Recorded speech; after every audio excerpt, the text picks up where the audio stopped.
Pick up a rock. It doesn't matter which one. Any rock will do. Close your fingers around it. Feel its heft, its solidity, its presence in your hand. Now, I want to ask you something so straightforward it almost sounds foolish. What is that rock? I mean, truly, what is it? Most people would answer, well, it's a rock. It's a solid thing. It has a particular shape, a certain weight, a distinct color. If I toss it into the air, it'll trace a smooth curve and land somewhere I can easily predict. End of discussion, right? Wrong. That rock is a deception. Or rather, the rock itself is real. But your understanding of what it is, that's where the illusion lies, because that rock exists simultaneously across at least 7 different layers of reality. And here's the thing. Even trained physicists typically only work with 3 of them. The other 4 are right there, quietly holding the entire structure together, yet almost no one ever discusses them in a single unified conversation. Throughout my career, I've made a habit of taking things apart, digging down to what lies beneath. And what I've consistently found is that every time you strip away one layer, the next one bears no resemblance to the one before it. The rules transform, the language shifts, the very definition of what exists changes. It's as if the universe were a building where each floor was designed by a different architect, none of whom ever exchanged a single word with the others. And yet somehow the whole thing stands. So that's exactly what we're going to do. We're going to take this rock, this unassuming, ordinary little rock, and we're going to peel it open, layer by layer, until you see something you'll never be able to forget. Let's begin where everyone begins. The first layer, I call it the ordinary. You throw the rock upward, it rises, then it falls back down. You set it on a table, it stays right where you left it. You give it a push, it slides. Push it harder, and it slides faster. This is the world that Isaac Newton handed us more than 3 centuries ago. A world of forces, masses, accelerations. Every object moves in a way you can predict, provided you know the forces acting upon it. A planet tracing its orbit, a bullet fired from a barrel, a rock sailing across a field. They all follow the same rules, the same layer. And those rules are breathtakingly effective. Think about what Newton gave us. You stand on a hillside, launch that rock at a specific angle, and I can tell you, before it ever leaves your hand, exactly where it will land. I can calculate its peak height. I can tell you precisely how long it will hang in the air. All I need are 3 numbers: the angle, the speed, and the acceleration due to gravity. With those, the entire trajectory unfolds like a film I've already watched from beginning to end. That's not merely convenient, it's a revelation. Before Newton, motion was shrouded in mystery. Why do things fall? Why doesn't the moon crash into the earth? Aristotle had answers, but they were wrong. He thought heavier objects fell faster. He believed the heavens operated under different laws than the earth below. Newton swept all of that aside in a single elegant stroke. He declared there is one law of gravity, and it applies everywhere. The same force that pulls an apple from a branch holds the moon in its orbit. The same equation, the same constant, universal gravitation. We sent humans to the moon using this layer. We've built bridges, skyscrapers, and jet engines with it. We've calculated the orbits of comets decades before they appeared in our skies. You can accomplish an enormous amount with just the ordinary. And for roughly 200 years, this was physics. Measure positions, record velocities, write down the forces, calculate the future. Done. A deterministic clockwork, a universe that operates like a finely tuned machine.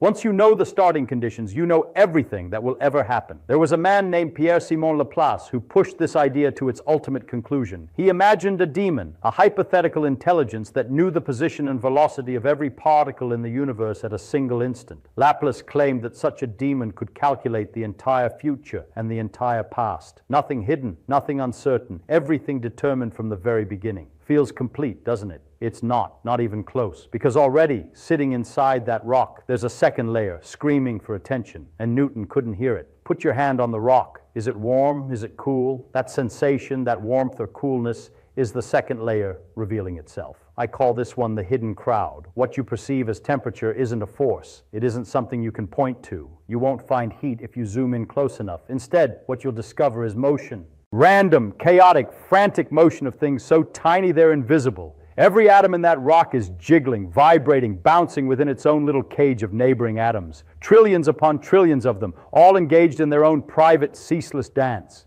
What you feel as warmth is the collective effect of all that hidden activity. This is statistical mechanics, and it's one of the deepest ideas in all of science.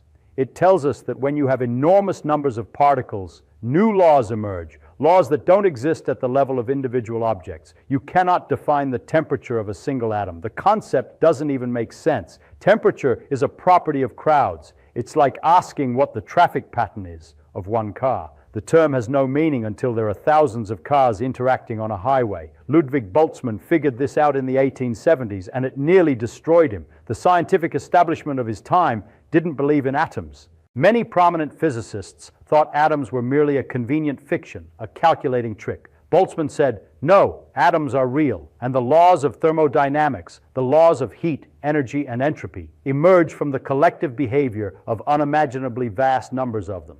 He was right, but the resistance was so fierce and the attack so personal that Boltzmann suffered terribly. He took his own life in 1906, just a few years before experiments confirmed the existence of atoms beyond any doubt, one of the great tragedies in the history of science.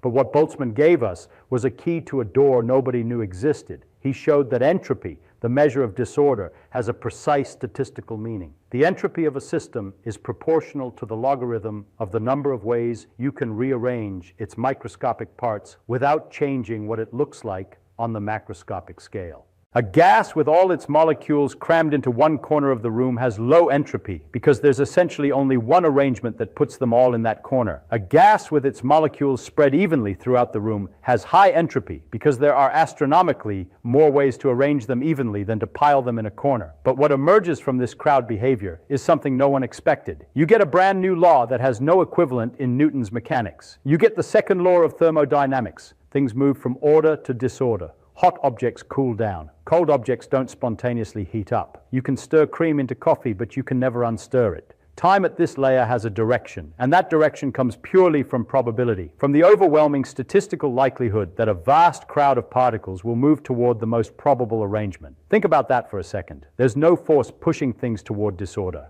There's no cosmic decree saying, thou shalt increase entropy. It's just math. It's just counting. There are simply more ways to be disordered than ordered. So random motion will overwhelmingly take you toward disorder. Not because it must, but because it's almost certain. The probability that every molecule of air in this room will spontaneously drift into one corner is not zero. It's just so astronomically small that if you waited for it from the beginning of the universe until now and then waited that long again a trillion times, it still wouldn't happen. Newton's layer has no direction of time. Run Newton's equations backward and everything still makes perfect sense. Balls unfall, planets unorbit. But at the layer of the hidden crowd, time only goes one way. Something fundamental has changed, and all we did was count. So already we have two layers, the ordinary and the hidden crowd, and they contradict each other in a deep way. One is reversible, the other is not. One deals with objects, the other deals with statistics. And if you're an engineer, a chemist, or someone doing everyday physics, these two layers, and maybe one more, are all you'll ever need. But nature is not done with us, not remotely. Let me take that rock and do something simple. Put it in the dark. Now shine a light on it. You see the rock. You see its color, its texture, its shape. Fine. But stop for a moment and ask yourself what just happened. Light left a source, traveled through empty space, bounced off the rock, entered your eye, and your brain assembled an image. That process, that interaction between light and matter is the third layer. I call it the invisible web. Before the middle of the 19th century, electricity and magnetism were two separate subjects. You had sparks and shocks over here, and you had magnets and compasses over there. Then along came James Clerk Maxwell, and he wrote down 4 equations. 4! And those 4 equations revealed that electricity and magnetism are the same thing.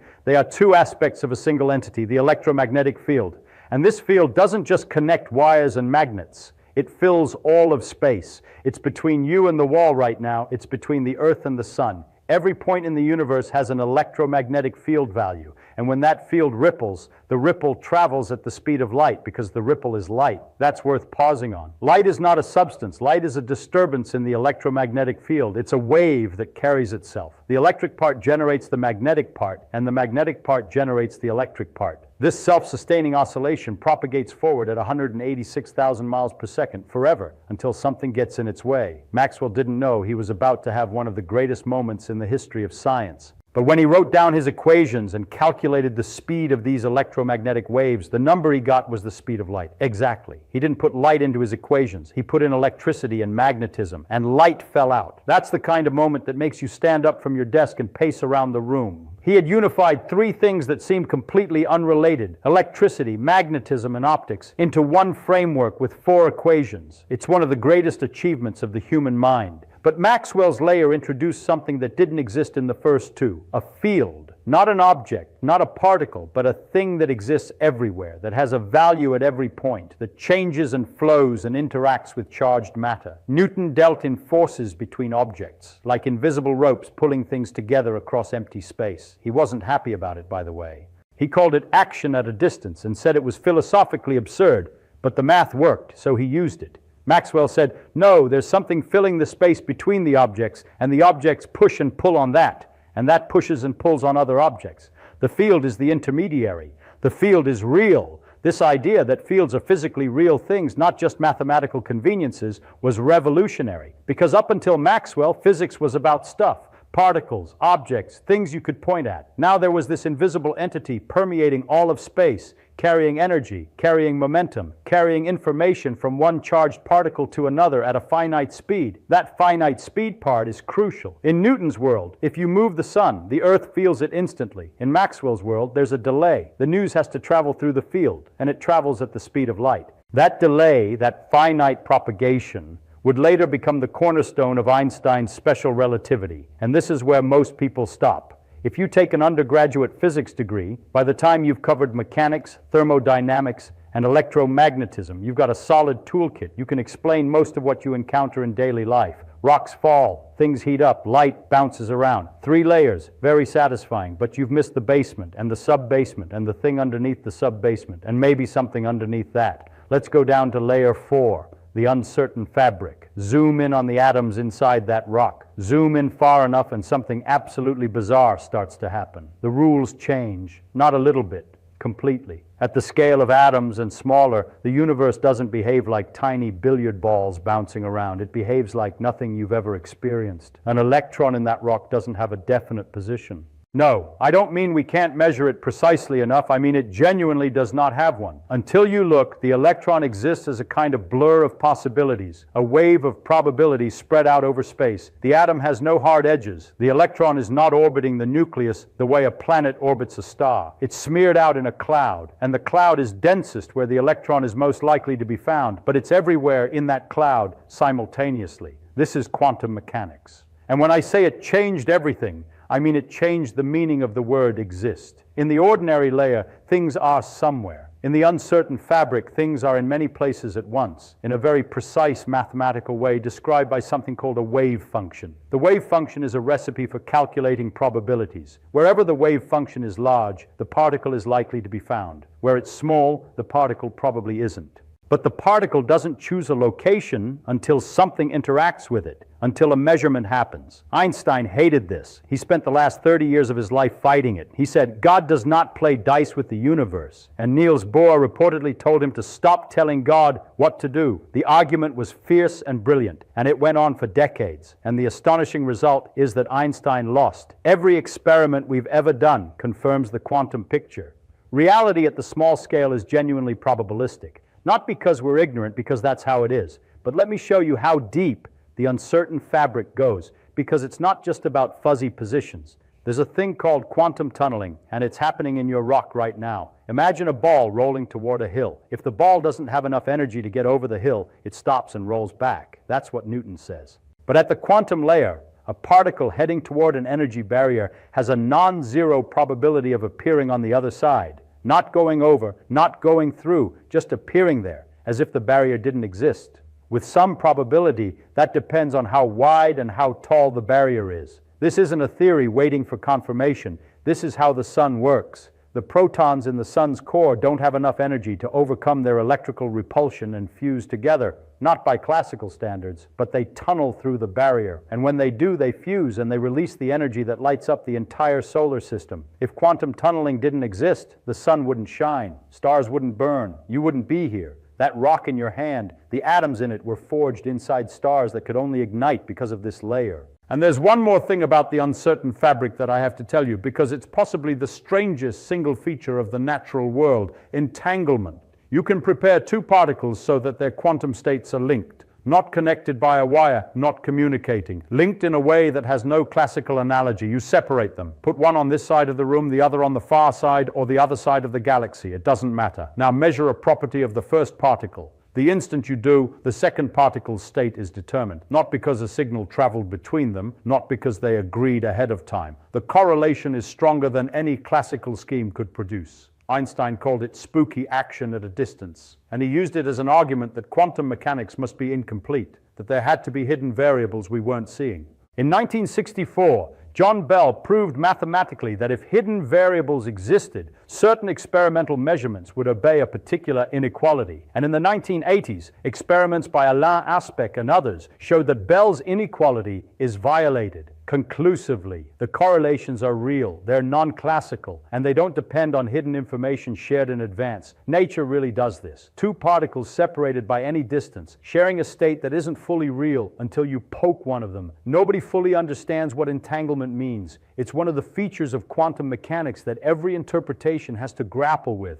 And every interpretation grapples with it differently, but it's real. It's been confirmed thousands of times. And as we'll see when we get to the seventh layer, it may turn out to be the key that unlocks everything. So now we have four: the ordinary, the hidden crowd, the invisible web, and the uncertain fabric. And already the picture is richer than most people ever see. But we're only a little past halfway. Let me show you the layer that most physicists use every day but almost never explain to anyone. Layer 5, the nuclear vault. Now at this point in a lecture, somebody always raises their hand. They say, "Professor, we've got 4 layers: mechanics, thermodynamics, electromagnetism, quantum mechanics. That's a lot. Why isn't that the whole story?" And I love that question because the answer is embarrassing. It's embarrassing because if you take those 4 layers and try to explain something basic, something a child would ask, like, why is this rock heavy?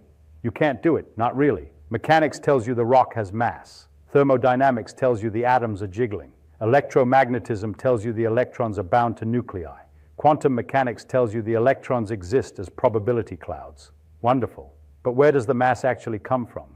None of those 4 layers can answer that. For that, you need to go inside the nucleus. And that's a very different country. Take that rock, break it apart, keep breaking, you get grains. Break those, you get molecules. Break those, you get atoms. Now try to break the atom. This is where you run into something ferocious, because the nucleus of an atom, the tiny dense core where almost all the mass lives, is held together by a force so strong it makes electromagnetism look like a gentle suggestion. This is the strong nuclear force, and it operates on a completely different scale and with completely different rules than anything in the first 4 layers. Let me give you a sense of the scale. The atom is already small, about 1/10 of a nanometer across, which is 1/10 of a meter. But the nucleus is about 100,000 times smaller than the atom. If the atom were the size of a football stadium, the nucleus would be a marble sitting on the 50-yard line. And yet that marble contains over 99.9% of the atom's mass. Everything that gives matter its weight is crammed into that tiny speck. The strong force has a range of about 1 femtometer, which is 1/quadrillionth of a meter. Beyond that distance, it effectively doesn't exist. Inside that distance, it is the most powerful interaction in the known universe. It's what keeps protons and neutrons glued together inside the nucleus, despite the fact that protons are all positively charged and should be flying apart from electrical repulsion. The strong force doesn't care. It grabs those protons and holds them, and it says, "You're not going anywhere." But it does something even more peculiar. The particles that feel the strong force, the quarks inside protons and neutrons, carry a type of charge that has no analogy in everyday life. Electrical charge is simple, positive or negative. 2 flavors. Quark charge comes in 3. And physicists, in a fit of either whimsy or desperation, called them colors: red, green, blue. Not real colors, obviously, just labels. But the rule is that quarks can only exist in combinations that are color neutral, meaning the colors cancel out. 3 quarks, 1 of each color, make a proton or neutron. A quark and an antiquark with complementary colors make a meson. You never see a lone quark, ever. Try to pull one out, and the energy you put in creates new quarks, and they pair up before the original quark gets free. It's like trying to separate 2 ends of a rubber band by pulling harder. At some point, the band snaps, and now you have 2 rubber bands. You're no closer to isolating one end. This is called confinement, and it's one of the strangest features of the strong force. The particles that carry this force, the gluons, themselves carry color charge, which means gluons interact with each other, not just with quarks. Compare that to electromagnetism. A photon carries the electromagnetic force, but it has no electric charge. So photons pass right through each other, completely indifferent. Gluons don't have that luxury. They grab onto each other, forming tubes of force between quarks. And that self-interaction is what makes the strong force so weird, so powerful, and so short-ranged. It also makes the math incredibly difficult. Electromagnetism is hard enough. Quantum chromodynamics, the theory of the strong force, is a beast that has driven some of the most talented calculators in the world to rely on supercomputers just to extract basic predictions. There's also a weak nuclear force hiding inside that rock. It's quieter than the strong force and far more subtle, but it does something no other force can do. It changes identity. A neutron sitting inside a nucleus can, through the weak force, transform into a proton, spitting out an electron and a ghostly particle called a neutrino in the process. This is radioactive beta decay, and it means the weak force is the only interaction in nature that can actually rearrange what a particle is, not just where it goes or how fast it moves. Every other force pushes or pulls. The weak force transmutes. Most physics education barely dips into this layer. You might learn that the nucleus exists, that it's held together by the strong force, and then you move on. But this layer is where most of the mass in the universe comes from. The quarks themselves are almost massless. What gives a proton its heft is the energy of the strong force field inside it. EMC2, remember, energy is mass. The frantic roiling energy of gluons and quark interactions is what makes that rock heavy. Take away the strong force and your rock would weigh almost nothing. All right. 5 layers deep. You might think there's nothing left to surprise you. Let me fix that immediately. I call the 6th layer the seething vacuum, and the name alone should tell you something has gone wrong with our intuitions. Take everything out of the rock. Remove all the atoms, all the particles, every scrap of matter and radiation. What's left? Empty space, a vacuum, nothing, except it's not nothing. It's wildly, outrageously, spectacularly not nothing. According to quantum field theory, which is the marriage of quantum mechanics and special relativity, what we call empty space is actually a frothing sea of activity. The electromagnetic field is still there. The strong force field is still there. Every field in nature is still there, filling all of space, and they're all in their ground state, their lowest energy state. But the uncertainty principle says that a field can't sit perfectly still. Even in its lowest state, it fluctuates. Tiny, random, ephemeral fluctuations that blink in and out of existence too fast to observe directly, but their effects are real, measurable, and profound. These are sometimes called virtual particles, though that name is a bit misleading. They're not particles in the way you'd normally think of them. They're fluctuations in the fields, but they have consequences. Here's one. Take 2 flat metal plates and put them very close together in a vacuum with nothing between them. Classical physics says nothing happens. There's nothing there. No matter, no fields, no reason for anything to occur. But in 1948, a Dutch physicist named Hendrik Casimir predicted that those plates would feel a force pushing them together, not from gravity, not from static electricity, not from magnetism, from the vacuum itself. The reasoning goes like this. The fluctuations between the plates are restricted by the plates. Only certain wavelengths of sound can resonate inside a pipe. Short wavelengths fit, long ones don't. Outside the plates, all wavelengths are allowed. No restrictions. So there's more fluctuation pressure pushing on the plates from outside than from between them. And the plates get pushed together. It's a force generated by the geometry of empty space. This was measured experimentally in 1997 by Steve Lamoureux, and Casimir was right. The force is tiny, but it's there, and it matches the prediction. The vacuum is pushing on things. Empty space has structure. It has energy. It has a character. And this isn't philosophy, it's measurable physics. But the seething vacuum creates one of the most embarrassing problems in all of theoretical physics. If you try to calculate how much energy the vacuum should have using the standard rules of quantum field theory, you get an answer that is absurdly, incomprehensibly large. The predicted vacuum energy is roughly 10 to the power of 120 times larger than what we observe. That's not off by a factor of 2.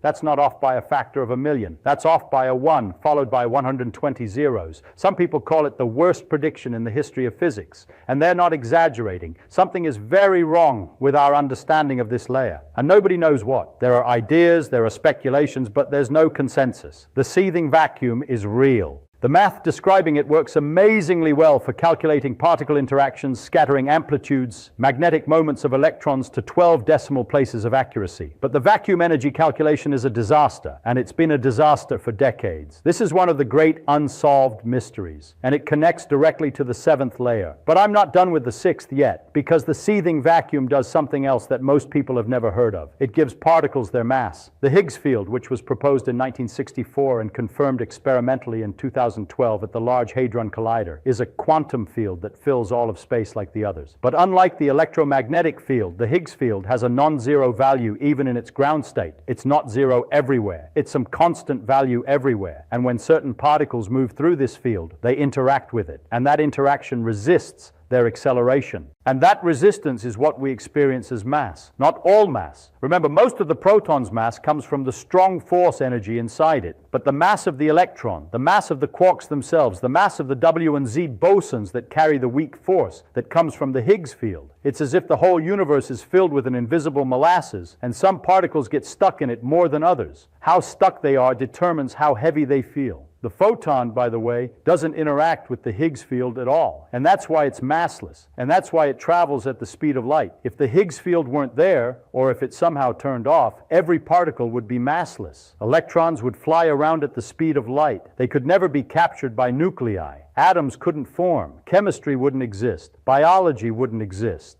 The entire structure of matter depends on a field that was proposed as an elegant mathematical trick and turned out to be physically real. So empty space isn't empty. It's a medium. It has properties. It interacts with matter. It gives particles mass. It pushes metal plates together. And we don't fully understand its energy budget. That's layer 6. And if it doesn't make you a little dizzy, you're not paying close enough attention. All right, now the 7th. This is the one that keeps me up at night. And I suspect it'll keep you up tonight too. Layer 7. I don't have a cute name for it. Let me just call it what it is, the shape of space-time. In all the previous layers, space and time were the stage. The actors changed, the rules changed, the forces changed, but the stage itself, the flat, quiet, passive background in which everything happens, that stayed the same. Newton assumed it. Maxwell assumed it. Even quantum mechanics assumes it. Space is there, time ticks, things happen inside them. Einstein said, no, space-time isn't the stage, it's one of the actors. General relativity, which Einstein published in 1915, says that mass and energy don't just sit in space-time, they bend it, they warp it, they shape it.